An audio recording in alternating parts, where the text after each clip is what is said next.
Hello everyone, my name is Dr. Mamta. Today we will discuss what is the difference between adverse drug reaction and side effect. Because बच्चों को इसके अंदर बहुत confusion होती है कि इन दोनों के बीच में क्या डिफरेंस है। जब भी कोई ड्रग मार्केट के अंदर लॉन्च होती है, 4 क्लिनिकल ट्रायल्स होते हैं। 4 क्लिनिकल ट्रायल के बाद जब कोई ड्रग मार्केट में लॉन्च होती है तो वहाँ पे फार्माकोविजिलेंस डिपार्टमेंट के अंदर उस ड्रग को वॉच आउट किया जाता है।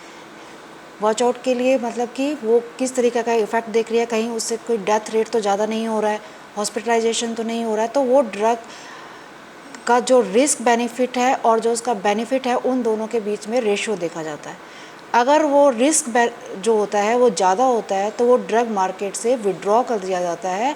और अगर देखा जाता है कि इसका बेनिफिट ज़्यादा है तो अगर उसका जो एडवर्स रिएक्शन है, जैसे कि कोविड के अंदर हमारा जो है फीवर हुआ था, राइट, तो उसके अंदर देखा गया कि फीवर है तो दैट इज़ नॉर्मल, उसको पैरासीटामोल से ठीक किया जा सकता है। तो उस ड्रग को, उस वैक्सीन को अप्रूवल दे दिया गया और डॉक्टर को बता दिया गया कि आपको जो है इसके साथ जब आप वैक्सीन देंगे तो इससे फीवर आएगा, तो वो लिस्टेड साइड इफ़ेक्ट हो गया और उसको साथ में जो है आप पैरासीटामोल डॉक्टर को प्रिस्क्राइब कर दिया कि आपको ये देनी है। तो जो एडवर्स ड्रग रिएक्शन है एक वो बहुत ही ब्रॉड स्पेक्ट्रम है। उसके अंदर से जैसे कि किसी भी ड्रग को खाने से हमने कहा कि इससे जो है एलर्जी हो गई है, ठीक है। अब वो एलर्जी किस टाइप की एलर्जी होगी, स्किन के ऊपर होगी, हेयर्स में होगी, किस टाइप की एलर्जी होगी, उसकी एक टाइप को निकाल के उस पर्टिकुलर ड्रग से उसको जब लिस्टेड कर दिया जाता है तो that is the common side effect, और आप कह सकते हो लिस्टेड साइड इफ़ेक्ट, जो कि एक एमआर, जो कि हमारा B pharm M pharm student होता है, जो एमआर होता है वो डॉक्टर को जाके बताता है कि इससे ये वाली चीज़ होने वाली है। तो जो डॉक्टर होता है कॉमनली उसे एडवर्स ड्रग रिएक्शन नहीं पता होता है, उसे साइड इफ़ेक्ट पता होता है।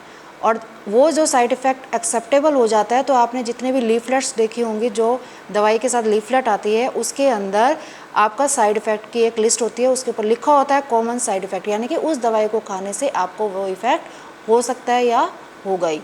तो उसमें कोई घबराने वाली बात नहीं होती है। अगर वो एक्सेप्टेबल नहीं होता है, जैसे कि उसके हॉस्पिटलाइजेशन हो गया या डेथ रेट इंक्रीज़ हो गया है, तो उसको फिर हम एडवर्स इफ़ेक्ट को वहीं पे ही कंपनी को बोलते हैं कि आप अपने प्रोडक्ट को विड्रॉ करो क्योंकि इससे ये वाली चीज़ें हो रही हैं।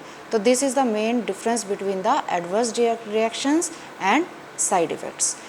अब जो लीफलेट होता है उसके अंदर एक नंबर दिया होता है, दैट टोल फ्री नंबर, आप जो भी देखोगे उसके अंदर एक टोल फ्री नंबर दिया होता है, that number is of the pharmacovigilance department.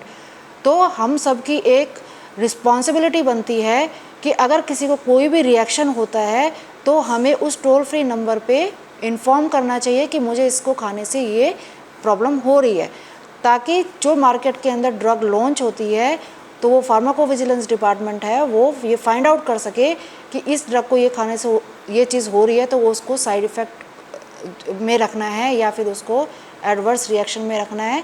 तो बीइंग अ फार्मासिस्ट जो है ये हमारी रिस्पॉन्सिबिलिटी है, और बीइंग ए कॉमन मैन ये हमारी रिस्पॉन्सिबिलिटी है कि ड्रग का मिस यूज़ ना हो, और ड्रग को एक प्रॉपर वे में लेने के लिए हमें जो टोल फ्री नंबर है उसके ऊपर हर ड्रग से अगर आपको कोई रिएक्शन होती है तो वो हमें विजिलेंस डिपार्टमेंट को इन्फॉर्म करना चाहिए। Thank you.